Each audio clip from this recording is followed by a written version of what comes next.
mantan PLT Sekdakap Pesisir Barat yang juga mantan Kadis PUPR Pesisir Barat Jalaluddin divonis majelis hakim selama 18 bulan. Pengadilan Tipikor Tanjung Karang.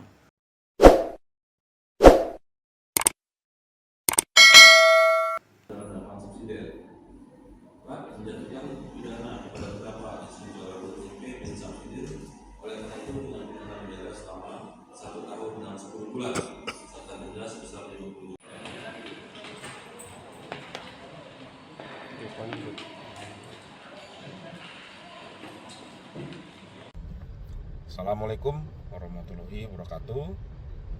Salam sejahtera, selamat malam. Perkenankan, saya Japrianto Manalu dari kantor hukum Sofian Sitepu and Partners berkaitan dengan putusan Pengadilan Tindak Pidana Korupsi Tanjung Karang terhadap diri klien saya, Insinyur Jalaluddin MP.